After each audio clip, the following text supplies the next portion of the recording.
Hare Krishna, Radha Gopinath Prabhu. Welcome back to the Monks podcast. It's wonderful to have you here once Hare again. Krishna. Thank you for sparing your time. Now, I thought of today Actually, Yes, one of the reasons why I agreed to do it is your questions force me to go deeper into things which I have never thought. That's one of the reasons why I agreed. I said, let him ask some questions so it helped me to go deeper and probably Yes, understand subject matter better.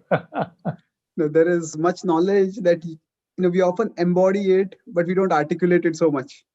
So I feel you are an embodiment of simplicity. So I thought we would discuss today on this topic of simplicity in an age of complexity. Hmm.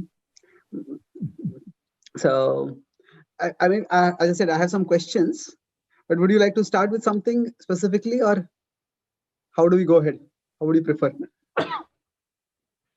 Well, I think that's better guide my thoughts. Okay. Otherwise, right now it can go anywhere. Yes, thank you. So, simplicity, I feel we can have it at three levels. One is at a physical level, where we try to live as simply as possible. And that there is a lot discussed on that, how we can decrease our use of gadgets and other things. So I didn't want to focus on that topic today. But simplicity, I was talking more in terms of the simplicity of heart and simplicity of purpose. So saralta is talked about as a virtue in our tradition quite a bit. And at the same time, there are some virtues which can be both misunderstood and exploited. So like humility, if we misunderstand it, people may walk over us, and we may let them walk over us in the name of humility. So similarly, simplicity is also a virtue that can be misunderstood in terms of it might lead to naivety, and a person might be, in the name of being simple, might be exploited. So we see this dynamic in the Nanda Maharaj pastime, when Nanda Maharaj is with Vasudev. At that time, Vasudev warns him that there's likely to be some danger in Vrindavan, so you go back quickly. And then Giriraj Maharaj analyzes pastime in his book, Watering the Seed, where he says that once Prabhupada and Tamal Krishna were talking, says Giriraj is simple. So he didn't know whether it was a compliment or what was it. So then he said that he was managing the Juhu temple, and it was a very complicated project. And recently his book has come out. Yeah, I was reading that pastime recently. Oh, really? Okay, amazing.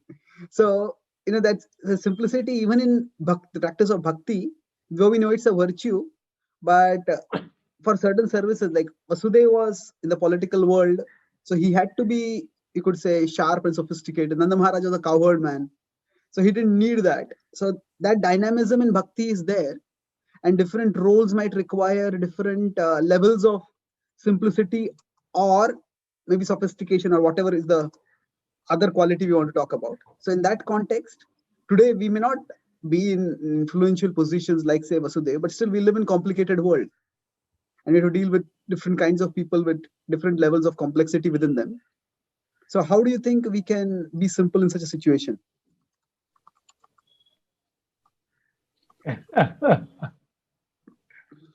Well, you're asking a simple person a complicated question. Maybe you could just share how you live, Prabhu, an embodiment of simplicity. So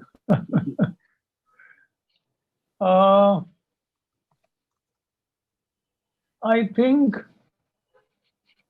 it also has to do with a person's basic nature also. okay. And after understanding the philosophy, some aspects naturally appeal, probably because of that nature, and that attracts the attention, and that aspect may be naturally and easily imbibed by those, and it may appeal to those who are probably of that nature, and they feel reassured to know that even that is accommodated. So I have a place in devotion. Okay. Otherwise, I can be depressed, thinking I am not as complicated, and I mean I'm not able to do all this Herculean tasks. But then you see Kolavech Sridhar, you know, just living a simple life and happy. And Mahaprabhu drinks from his pot and says, I'm getting purified. You feel, wow, even though I'm not like Rupa Goswami, who received so much mercy, you know. So suddenly, to people who are a little bit simple, that gives some hope. So Yes. I think whatever naturally appeals and attracts, and it also happens to be that kind of nature. Because of that, they get attracted. It gives reassurance, and they may probably go deeper and study those incidents, study the personality, study the purports of those, and feel some solace and also confidence that even this way a devotional service could be done, and you could be a part of a community and be happily engaged.